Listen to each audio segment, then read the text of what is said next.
शरद पवारांच्या राष्ट्रवादीकडून मुंबईत लॉंग मार्च काढण्यात आला। राज्यातील ढासळलेल्या कायदा आणि सुव्यवस्थेवरून हा लॉंग मार्च काढण्यात आला होता।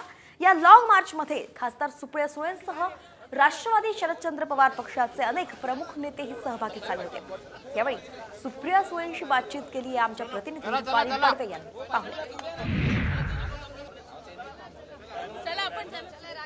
राष्ट्रवादी काँग्रेसकडून मुंबईमध्ये सध्या महाराष्ट्र हक्क मागतो ही मोहीम जी ती सुरू करण्यात आलेली आहे आणि या मोहिमेसाठी म्हणून राष्ट्रवादीचे सगळे नेते सध्या रस्त्यावरती उतरलेले आहेत। हा महाराष्ट्र हा छत्रपतींचा महाराष्ट्र आहे, शाहू फुले आंबेडकरांचा महाराष्ट्र आहे आणि कैलासवासी यशवंतराव चव्हाणांचा महाराष्ट्र आहे आणि हा देश हा महात्मा गांधींच्या विचारांनीच चालतो आणि शांततेच्याच मार्गाने। हे आम्हाला आश्चर्य वाटतं की सातत्याने देशाचे गृहमंत्री येऊन महाराष्ट्रात सांगतात साम दाम दंडभेद काही करा, शरद पवारांचा पक्ष फोडा।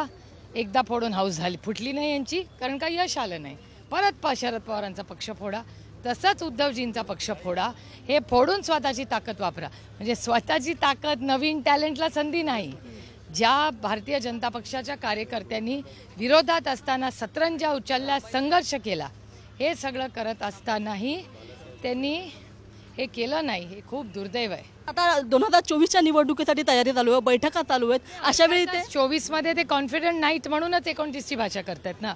तर 24 मध्ये त्यांचं सरकार असतं तर 29 बद्दल कशाला बोलत असाल? हे दुर्दैव आहे। लॉ अँड ऑर्डरचा प्रॉब्लेम आहेच ना या राज्यामध्ये। आपण सगळ्यांचंच तेच म्हणणं आहे की लॉ अँड ऑर्डरचा प्रॉब्लेम आहेच। कॅमेरामन रोहित शिगवणसह मी रुपाली बर्वे, साम टीव्ही मुंबई।